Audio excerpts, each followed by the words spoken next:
Iniciamos então o nosso estudo de hoje, o livro Tormentos da Obsessão, Manuel Filomeno de Miranda na autoria espiritual, Divaldo na psicografia. Nós vamos iniciar o capítulo número 9, Tarefas Relevantes. Bom, nós vimos no nosso capítulo anterior Filomeno de Miranda, após aquela visita que ele fez com Alberto, né, no pavilhão ali dos pacientes, ele conheceu o Leôncio, aquele nosso interno, que junto, né, ele se encontrava ali com a sua mãe. Deixa eu pegar aqui o nome dela que eu esqueci. Eu leio, mas rapidamente esqueço. A dona Matilde. Então eles estavam ali, né, conversando para que ele desse continuidade ao seu processo de reabilitação. Ele que foi um grande divulgador da doutrina, um estudante, conhecedor da doutrina, na verdade, um estudioso da doutrina, porém utilizou muito mais para provocar a separação do que a união das pessoas. Ele que utilizava do intelecto bem desenvolvido, privilegiado, para enaltecer muito mais o seu ego do que para alcançar os corações, levando a doutrina espírita como o consolador que todos procuravam. E ele fazia isso através dos seus artigos, das suas palestras, sempre com aquele debate crítico, agressivo, provocativo, e nunca trazendo a união entre as pessoas. Além disso, ele acabou se envolvendo dentro agora da sua relação pessoal, da sua vida pessoal, numa relação extraconjugal. Ele que tinha esposa, filhos, e ele acabou se envolvendo com uma jovem médium que era ali, que era instruída por ele. Bom dia, Marion. Que era então instruída por ele. E ele acabou provocando então um grande sofrimento para essa jovem, para ele e para toda a família. E após a desencarnação, ele ficou durante um bom tempo no plano espiritual, nessas regiões inferiores. Ele relata ali 15 anos nessa condição de perseguição, de obsessão mesmo que sofreu no plano espiritual. E depois então, por merecimento, e também ali porque além de tudo isso que ele fez, embora isso tenha gerado para ele um grande sofrimento, ele também trabalhou em prol da divulgação, né, naqueles momentos em que, vamos dizer assim, fazia do jeito certo. Então ele também teve ali os seus méritos, né, além também, claro, de todas as intercessões que ele recebia por parte de pessoas que foram beneficiadas por ele, né, e também que o amavam, como era o caso da própria mãe. Ele se encontrava então há 8 meses internado lá no Hospital Esperança, mas num pavilhão separado para o tratamento de médiums. E essa é a grande questão que chamou a atenção aqui de Filomeno. Porque ele, que não era médium, estava internado naquele local.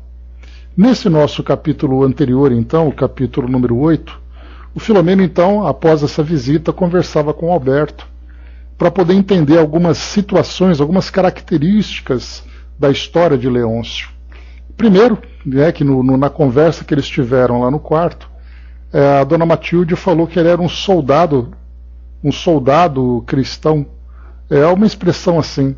E aí então Alberto tentou entender por que isso. Aí ele lembrou, na época da Inquisição, aqueles religiosos fervorosos que se consideravam soldados do Cristo, só que em vez de utilizar o cristianismo como sendo aquela lição transformadora do mundo, acabava utilizando aquilo como uma arma de perseguição.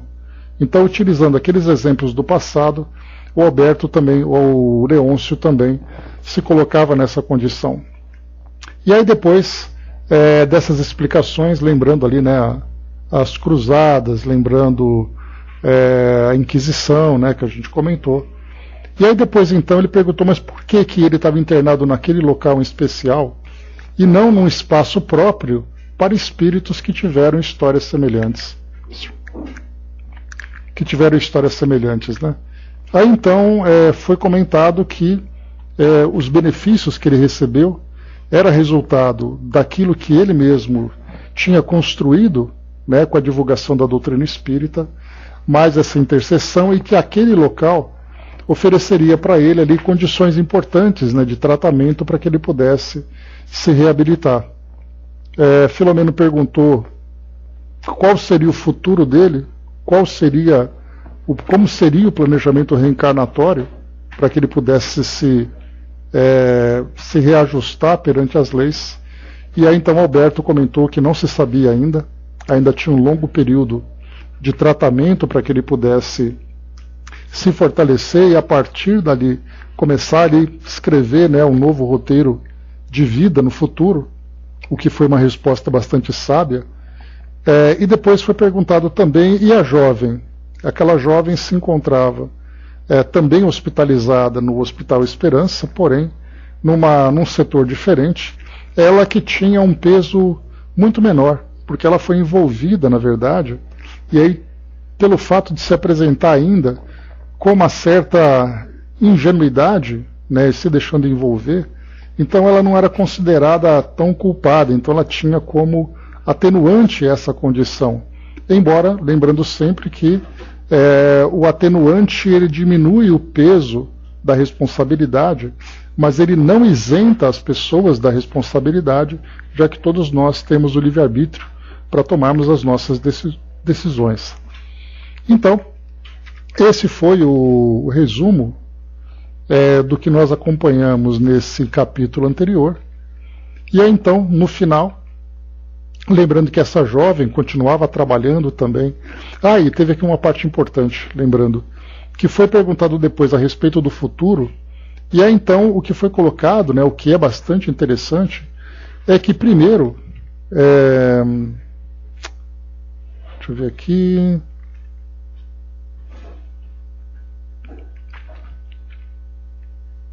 Foi colocado assim para nós, né? Ainda não foram desenhados os projetos específicos para o retorno do nosso Leôncio à Terra. Muitos que lhe estão vinculados encontram-se no plano físico, e creio que somente após reunir novamente o clã, revisar conquistas e prejuízos, os mensageiros da verdade irão definir diretrizes para o seu recomeço, tendo em vista as possibilidades do paciente, então renovado e rico de entusiasmo pelo recomeço. E aqui então o que a gente chamou a atenção, né, no estudo passado, foi que não é simplesmente o espírito reencarnar. Para que ele possa reencarnar, há a necessidade de que as circunstâncias sejam favoráveis para a sua reencarnação. Porque não é simplesmente jogá-lo no mundo e estabelecer ali uma certa programação, mas isso faria com que ele trabalhasse de uma forma isolada, já que as características da história dele envolviam outras pessoas. E essas pessoas ainda estavam encarnadas, e se ele reencarnasse agora, por exemplo, aquelas pessoas estariam já, né, naquele tempo de voltar para o plano físico, para o plano espiritual. Portanto, haveria um desencontro. E essa espera por parte dele,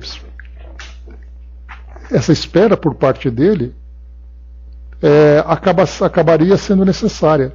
E o que nós acompanhamos em outras passagens e outras histórias que foram relatadas é que para muitos espíritos essa espera acaba sendo para ele bastante angustiante. Acaba sendo um problema, porque o espírito... Só um instantinho, pessoal. Isso. Deu. Então, essa espera para esses espíritos acaba sendo um problema, porque a culpa que ele traz na consciência, a angústia de querer resolver as coisas logo, para ele essa espera é uma grande tortura. Porque ele diz assim, eu não aguento mais ficar aqui, eu quero já resolver isso logo, eu quero mudar toda essa história que eu mesmo criei. E aí os instrutores espirituais vão dizer, não é o momento de você reencarnar ainda. Eu me recordo, eu já comentei com vocês sobre isso, quando nós tínhamos a sala Espiritualismo Ecumênico, aqui no Pautalk, em que nós tínhamos o espírito Joaquim de Aruanda, que era um espírito que tinha ali um trabalho derivado da Umbanda, e no plano espiritual ele tinha esse nome, Joaquim de Aruanda, a gente chamava ele carinhosamente de Kim, e ele fazia o estudo, dentre outras obras espiritualistas, ele estudava também o Livro dos Espíritos, e ele fazia um comentário que era bastante curioso. Então ele dizia assim, aqui no plano espiritual onde a gente vive, usando aquela linguagem característica de Preto Velho, né? Então ele falava assim, aqui no plano espiritual onde a gente vive, a fila de espírito esperando reencarnar parece a fila do INSS. Ele usava exatamente essa expressão. Porque muitos espíritos querem reencarnar para poder, porque agora já se apresentam em condições de resolver essas questões, essas pendências do passado, ou não têm condições ainda, mas trazem essa ansiedade, essa angústia de querer resolver as coisas logo, e não tem permissão para isso. Então não pensemos que o processo de reencarnação é algo simples, depende de muitas circunstâncias, de muitas variáveis que precisam estar devidamente combinadas para que o espírito possa chegar aqui no plano físico e ter a sua existência bastante bem definidas, bem dirigidas. Né? Dudu lembrou aqui, acelerar as pendências, não é bem assim, né? Então ele quer resolver tudo. Pois é, querer não é poder. Porque geralmente na nossa vida, como seres sociais que somos, a nossa vida conjugada com a vida de outras pessoas, muitas vezes para que tudo isso, todo o problema possa ser resolvido, essa resolução vai depender das condições da outra pessoa também. E aí nós vamos lembrar, por exemplo, né?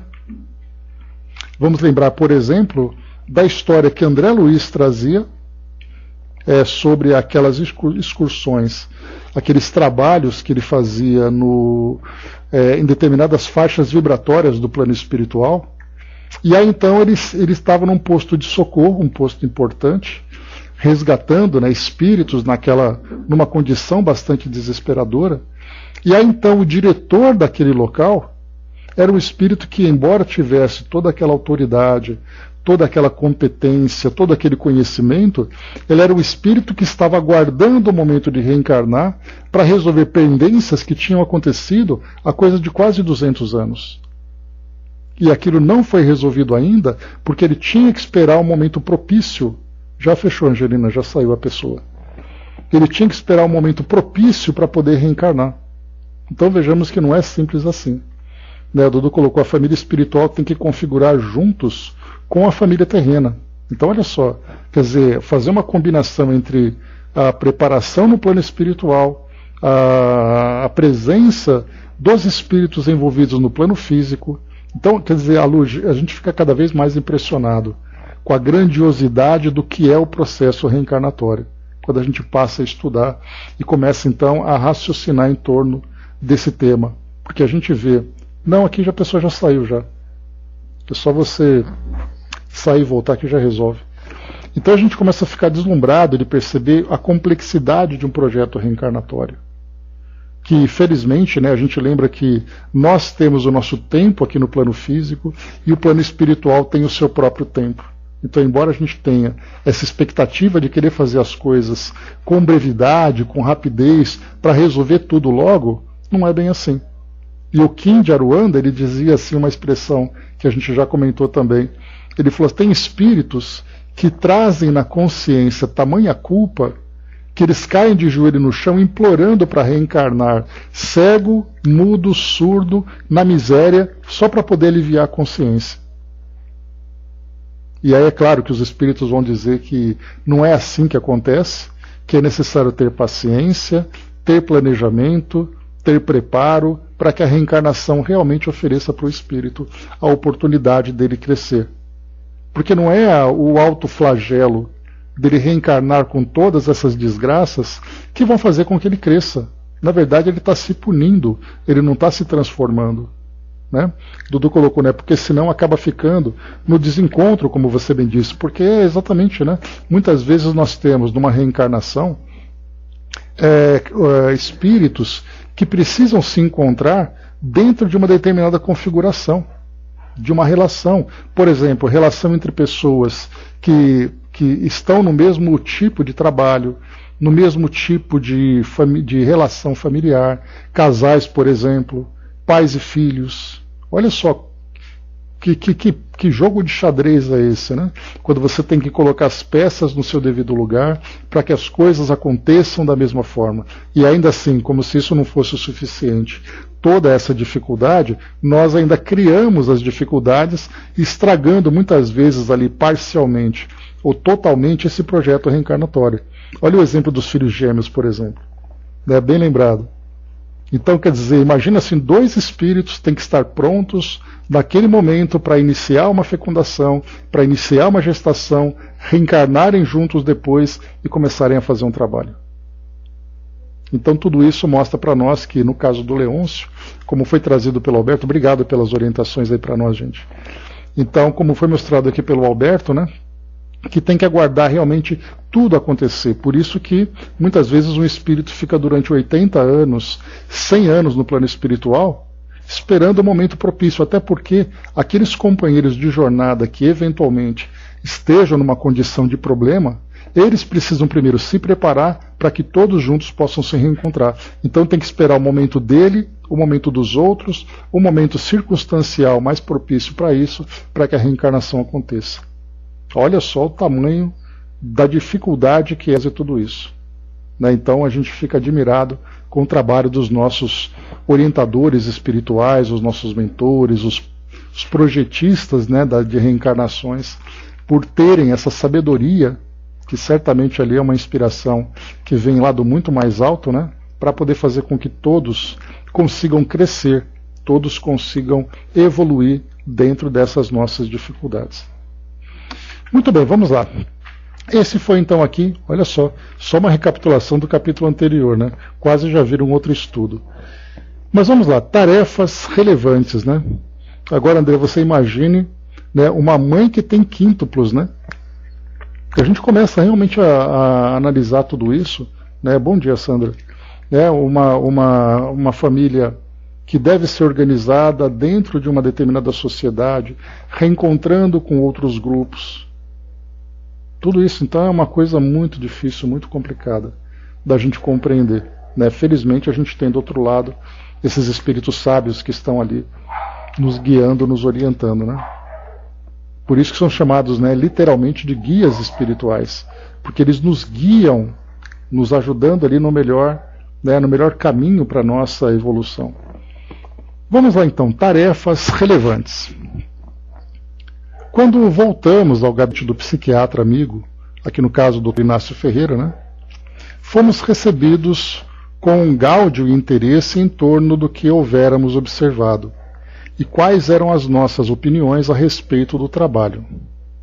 Naturalmente, escusando-nos de apresentar conceitos precipitados e usando prudência, referi-me à agradável oportunidade de aprender e renovar-me sob a orientação fraternal de Alberto, que aliava a condição de Cicerone à sabedoria do bom professor, que muito me surpreendera positivamente.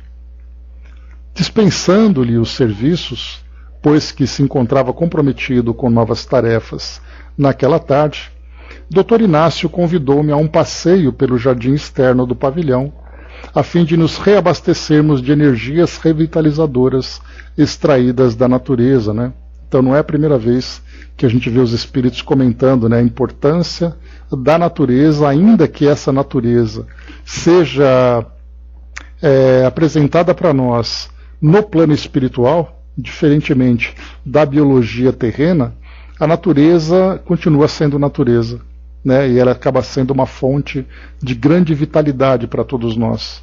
Então não é à toa que nós temos até mesmo o Hospital Esperança dentro de um ambiente, né, com uma grande presença de recursos naturais para que pudesse receber todos esses benefícios e, por consequência, afetar ali, né, envolver todos os pacientes. A Angelina colocou, né, ontem assisti a história de Maria da Penha, né, ela foi e é um espírito forte, pelo que enfrentou e enfrenta, né? Pois é, acabam sendo referência na mudança, né, até mesmo da nossa legislação, a partir de uma experiência dolorosa que ela própria experimentou, né? Bom dia, embaixador. E ele segue. A temperatura amena e o flavônio caricioso que bailavam num ambiente calmo estimulavam-nos a caminhar entre as aleias bem traçadas com buchos formosos e pelos jardins floridos que trescalavam perfumes variados. Tínhamos a impressão de nos encontrarmos em uma estância de paz distante das aflições terrenas, o que era realidade, pois essa fora a intenção do idealizador do conjunto hospitalar, a fim de que os pacientes se refizessem das turbulências vividas, recompondo-se e reformulando conceituações de vida. Aquilo que nós comentamos, né? O ambiente onde o hospital se encontrava, ele era assim um lugar distante, isolado, bem envolvido pela natureza, para que todas as pessoas presentes tivessem aquela tranquilidade, né? Intrigavam-me a argúcia para o bem e a elevação espiritual de Eurípides Barçanufo, o abnegado servidor de Jesus, que abraçara o martírio nos primórdios do cristianismo, nas galhas lugdunenses, assinalando o seu sacrifício com a coragem e a fé inamovível do herói da cruz. Então aqui ele vai falando sobre Eurípides, ele faz aqui uma breve menção a respeito das experiências anteriores de Eurípides, na época, né, lá das Gálias no cristianismo, naquela época, né, do Império Romano, e ele vivendo todas as tribulações daquele período e tendo ali também, como sendo um abnegado servidor, ele acabou sofrendo o martírio, ou seja, ele se transformou um mártir daqueles antigos cristãos que eram sacrificados pelo fato de declararem abertamente serem seguidores de Jesus. Porque a circunstância fosse favorável, e sabendo que o nobre médico privava da intimidade do grande apóstolo, interroguei-o com delicadeza a respeito do lídimo cristão. Então aqui ele começava, sabendo ali da relação que o doutor Inácio tinha com o Eurípides, aqui então o Filomeno começa a tentar ali conhecer um pouco mais da história do próprio Eurípides. Sem fazer-se rogado, o benfeitor entreteceu considerações justas sobre a sua mais recente existência na Terra, que dava continuidade a experiências luminosas que lhe assinalaram a evolução. Inclusive nós acompanhamos ao lermos um pouco da biografia de Eurípides, né? Em face do seu interesse pelo atendimento psiquiátrico aos falidos no Ministério da Fé Espírita, informou-nos que desde há 2 séculos aquele espírito de escola se interessava pela interpretação do homem, pelo aprofundamento na sua psicologia e por uma formulação de proposta iluminativa para a sua perfeita integração no equilíbrio. Depois de inumeráveis existências profícuas, informou-nos o amigo, enquanto caminhávamos pela Alameda, o missionário do amor renascera em Zurique, no ano de 1741, com o nome Johann Caspar Lavater, havendo manifestado desde muito jovem acentuado pendor místico que o levou, através dos anos, à adoção da religião dominante na área do protestantismo. Havendo sido ordenado pastor, contribuiu grandemente para a divulgação do pensamento cristão, desvestido de qualquer dogmatismo, paixão de seita ou denominação estranha. Aqui só para lembrar, pessoal, dentro do contexto histórico, nós tivemos, por exemplo, naquele período do século XVI, 1500 e alguma coisa ali, nós tivemos aquela ruptura, começando por Martinho Lutero, lá na chamada reforma religiosa, que as crianças hoje, os jovens, vestibulandos, todos eles precisam estudar esses temas, né? Que foi uma grande mudança que aconteceu naquela época. Então Martinho Lutero rompe com a Igreja Católica, por causa dos abusos da época, e ele então ele faz parte daquele segmento dos protestantes, que protestam contra a Igreja. E dentro desse protestantismo nós temos então a Igreja Luterana, que é exatamente ali uma fundação por Martinho Lutero, né, ter trazido novas ideias, novas interpretações e novas vivências dentro do cristianismo. Esse movimento que ele iniciou trouxe também outros movimentos paralelos na Europa, que foi o caso na Inglaterra, quando Henrique VIII, tomado ali por interesses pessoais para resolver seu casamento, aquela coisa toda, e insatisfação na relação com a Igreja Católica, ele funda então a Igreja Anglicana, que era uma igreja em que o soberano já não era mais o Papa, já não era mais Roma, mas o próprio rei. Então ele se tornou líder daquela igreja. E por sua vez, na Suíça, exatamente aqui em Zurique, que a gente está acompanhando, nós tivemos João Calvino, então, que acabou vindo a criar aquela que seria a igreja calvinista, que hoje, né, são chamados ali os presbiterianos, né? Então, só para poder lembrar que os presbiterianos são esses evangélicos de hoje derivados daqueles que foram os protestantes calvinistas do passado. E aqui então Johann Caspar Lavater, que foi o Eurípides naquela encarnação do século XVIII, ele então foi pastor dentro dessa igreja calvinista, né, que foi ali na Suíça principalmente. Dudu lembrando aqui, né, que o termo pendor místico geralmente se refere à inclinação ou tendência de uma pessoa para experiências espirituais, transcendentes ou místicas, indica uma afinidade ou atração pela busca de significado além do mundo material, muitas vezes envolvendo uma conexão com o divino ou sobrenatural. É aquele que apresenta, na verdade, né, aquela vocação. Então, uma vocação religiosa era aquilo que essa personalidade de Eurípides no passado apresentava. Aquele jovem que gostava da religião, se envolvia com ela, ao mesmo tempo acabou também se envolvendo com o contexto social e político da época, e por isso ele acabou indo para a igreja protestante. Caso ele tivesse, por exemplo, reencarnado na Itália, ele poderia se envolver, por exemplo, dentro da igreja católica, que era a religião também ali presente e influente naquele local, né? André colocou, eu misturo tudo, né? Ainda não aprendi a separar. São as três principais, né, André? Então você tem o calvinismo, essa da Suíça principalmente, de João Calvino, a anglicana, a igreja que foi fundada pelo rei Henrique VIII, que existe até hoje, e temos a igreja luterana, de Martinho Lutero, lá na região da Alemanha.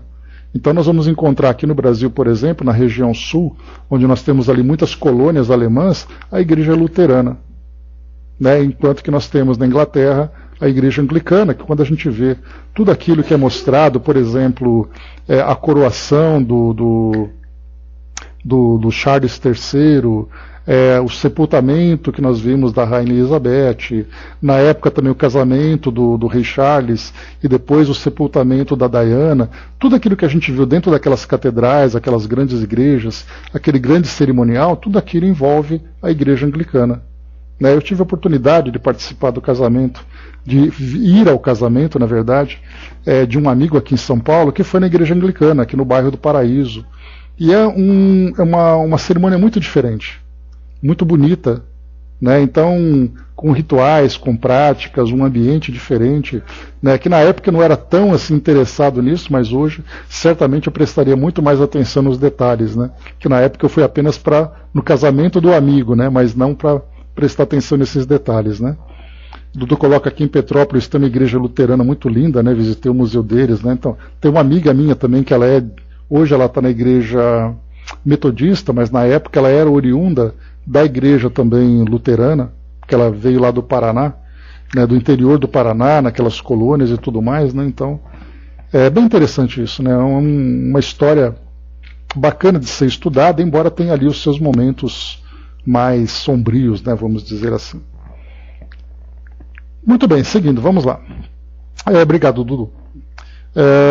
Orador incomum e pensador profundo, com imensa habilidade para desenovelar Jesus dos símbolos neotestamentários em que fora situado pelos concílios e interesses subalternos das religiões do passado, seus sermões atraíam um grande público, especialmente porque, àquela época, apoiavam a revolução das ideias novas que se alastrava pela Suíça, recém-chegada da França. Logo depois, porque a Revolução Francesa extrapolasse na difusão das teses materialistas, favorecendo o racionalismo absoluto, colocou-se contra o absurdo da negação de Deus e da imortalidade da alma, permanecendo vinculado às correntes místicas e sentimentais nas quais melhor identificava Jesus e os seus propósitos de amor para com a humanidade. As suas reminiscências de outras existências, de sacrifício e dedicação à fé cristã, tornaram-no admirado e respeitado. Exilado para a Basileia, pela sua lealdade ao pensamento cristão original, permaneceu devotado ao apostolado, retornando mais tarde quando foi ferido numa das lutas pela tomada da cidade de Macena, no ano de 1799. Lembrando aqui que ele está nessa época de 1741, quando foi 1789, nós tivemos a Revolução Francesa, e essa revolução trazia realmente, como foi colocado aqui pelo Dr. Eurípides, pelo Dr. Inácio Ferreira, aquela visão materialista, sem influência da igreja, sem a ideia de monarquia, de rei, de rainha. O que valia aqui agora era o povo. E essa visão acabou afastando bastante a religião, principalmente porque a própria igreja na época ela trazia uma influência que para muitos era uma influência negativa. Aquela ideia, né, daqueles templos pomposos, a igreja com muitas posses, com muita riqueza, enquanto o povo passava fome. Então, quando houve essa grande revolução, uma das primeiras ações daquela comunidade, daquela sociedade, era afastar totalmente a influência da igreja. E por isso, então, quer dizer, é aquilo que a gente sempre diz, né? Muitas vezes você acaba julgando a instituição e pelo fato de você não concordar com a instituição, você descarta a filosofia.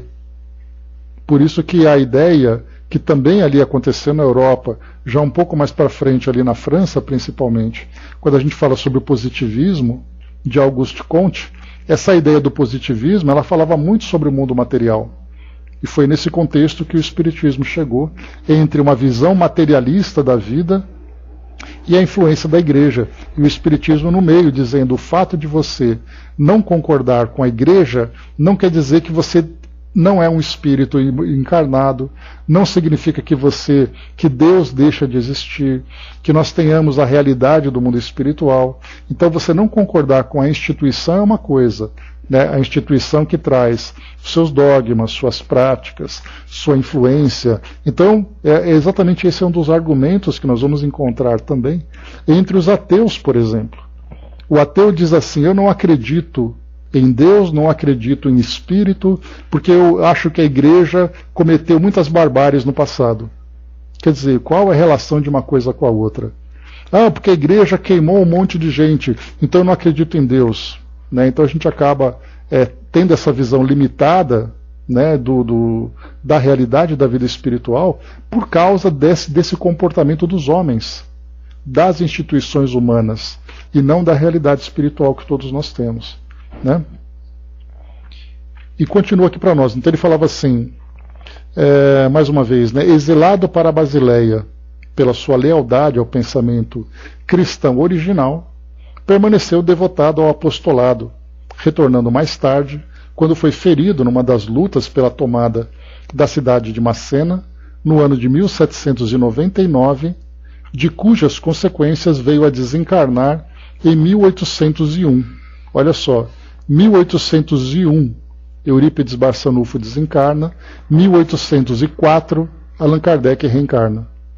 Um na Suíça, o outro na França. Então a gente vê, né, enquanto o missionário volta para o plano espiritual, o outro chega para começar um novo trabalho, ou até mesmo para dar continuidade a determinados trabalhos. Né? A Mami colocou, né, muitos perguntam como Deus permitiu e permite tantas desgraças, né, esquecendo a questão do nosso livre-arbítrio. É muito comum esse tipo de argumento. Né? Se Deus existisse, Ele não permitiria o que acontece aqui no nosso planeta. E aí a doutrina espírita vem e clareia o nosso raciocínio, mostrando exatamente as criaturas, o Criador, as leis que regem nosso mundo, causas, efeitos, etc, etc. Então a gente começa a ver o mundo com muito mais equilíbrio e muito mais verdade, né, a partir desse aprendizado. Admirado teólogo. Então, teólogo, né, aquele que estuda teologia, aquele que estuda sobre as religiões, estuda sobre Deus a partir de determinadas perspectivas, né? Porque você tem o teólogo católico e você tem o teólogo evangélico. Então, estuda todas as escrituras, né? André colocou, né, mas para aceitar tudo isso leva tempo, principalmente se não acredita em nada. É um processo de reconstrução, né, André? Porque muitos daqueles que não acreditam hoje, acreditaram no passado, mas por experiências pessoais, experiências muitas vezes traumáticas, acabaram se afastando por essa rebeldia contra aquele padrão que existia, e agora ele prefere não acreditar em nada, mas ele passará a acreditar conforme a sua consciência for, né, a sua mente for se desligando, né, dessas questões traumáticas. A gente teve, por exemplo, só para lembrar, a história do... Qual era o nome, gente, daquele espírito que era um juiz nas esferas inferiores lá dos livros que nós estudamos com o André Luiz? Não, que foi com o Filomeno. Não era o Gregório, era outro, que tinha aquele nome grego. Me esqueci o nome dele, mas Teofrastos.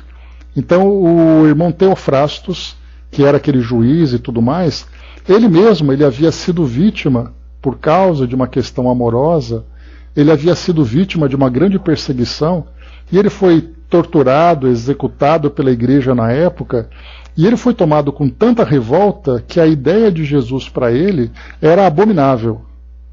E ele era um espírito desencarnado, quer dizer, ele rejeitava totalmente qualquer relação com a igreja na época, com a igreja católica principalmente, porque ele foi vítima da Inquisição, e ele se fechou dentro do seu modo de pensar, dentro do seu modo de justiça, dos seus sentimentos, e o trabalho todo que nós acompanhamos naquela história era exatamente resgatá-lo, o que aconteceu, que no final ele estava se preparando para uma nova reencarnação, encontrando aqueles que foram seus algozes, trabalhando com aqueles que foram suas vítimas. Então, quer dizer, ele ficou durante quase 500 anos preso, né, dentro dessa ideia, desse endurecimento, dessa resistência. Então, se no plano espiritual um espírito passa por isso, imagina que no plano físico, então, que nós não temos, né, essa clareza de visão sobre a realidade do mundo espiritual. Né? Pois é, Mami, exatamente, né? Chega um momento em que o espírito precisa se reconectar. Mas o tempo é dele, não é um tempo nosso, né? Vamos lá, conhecendo aqui um pouquinho mais de Eurípides. Admirado teólogo, passou a ser considerado o criador da moderna fisiognomia, em razão do livro que deixou e foi publicado mais tarde sob o título A Arte de Conhecer os Homens pela Fisionomia.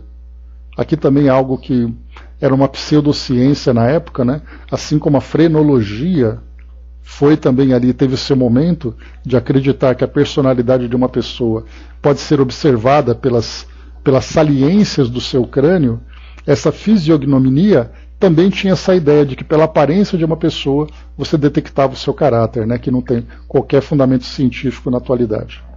Mas naquela época era importante. Convidando-me a sentar em gracioso banco, sob a pérgola florida, atraente e confortável, prosseguiu explicando-nos.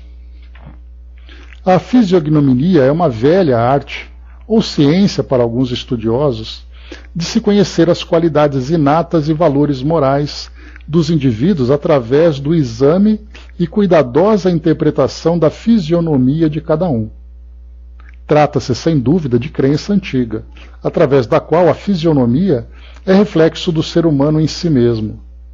Fosse hoje, e poderíamos deduzir que isso teria alguma razão graças ao perispírito, que se encarrega de modelar no corpo os valores ético-morais da criatura, muitas vezes desvalando o seu mundo interior pelos reflexos que a face exterioriza. Muitos sábios gregos cuidaram de estudá-la, dentre os quais Galeno, Plínio, Cassiodoro, além de diversos escritores do passado que fizeram a mesma coisa. Esquecida por um largo período, ressurgiu na Renascença, despertando o interesse de inúmeros pesquisadores, especialmente do célebre Tomás Campanella, que muito a divulgou, baseando-se no trabalho de Porta, intitulado Da Fisiognomia Humana. Novamente esquecida, foi restaurada por Lavater, que era o Eurípides, e passou a merecer alguma consideração a partir daí, no século XIX, ligando-se à nascente frenologia, sendo, sem qualquer dúvida, ambas doutrinas precursoras da atual biotipologia. Cremos pessoalmente ser provável que César Lombroso, que era Cesare Lombroso, um dos grandes estudiosos da época, final do século XIX, começo do século XX, que estudava esses fenômenos mediúnicos, não o espiritismo, mas estudava o fenômeno mediúnico em si, da mediunidade, do materialismo, aliás, da materialização, principalmente fenômenos físicos. Então, cremos pessoalmente ser provável que César Lombroso utilizou-se de alguns dos seus postulados, a fim de estabelecer as bases da sua tese na antropologia criminal, através de estudos antropométricos, que são medidas do corpo humano, cuidadosos, procurando demonstrar que os criminosos pertencem a um tipo biológico especial da humanidade, biótipo representativo de um grupo próprio, descendente do gênero humano. Esse ser apresentaria uma degenerescência que o rebaixaria ao nível inferior, ao estágio de selvageria, pouco superior ao dos lunáticos. Igualmente supunha, o grande investigador italiano, que as características mentais decorreriam da hereditariedade, sendo, portanto, de origem fisiológica, expressando a representação de um ser degenerado e primário, muito diferente do indivíduo humano normal, e expressando-o nos traços físicos, mentais e nervosos. Centralizava no conceito do atavismo as anomalias mentais, como uma regressão a um tipo inferior de ser humano, graças à hereditariedade e não aos fatores ambientais. Embora rechaçado no seu tempo, contribuiu de alguma forma para a introdução de novos métodos para o tratamento dos criminosos e de muitos alienados mentais.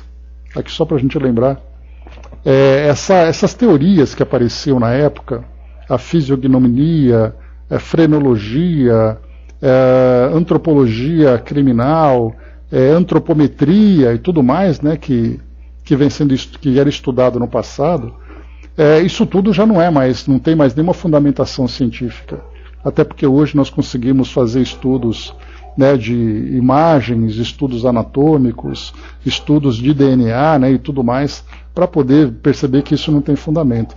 Mas tem algo curioso, eu me lembro de uma reportagem que foi publicada de um médico americano, em que ele estudava, o objetivo dele era estudar serial killers, aqueles assassinos em série, aquelas pessoas que traziam claramente uma psicopatologia, uma patologia, uma doença de relações sociais.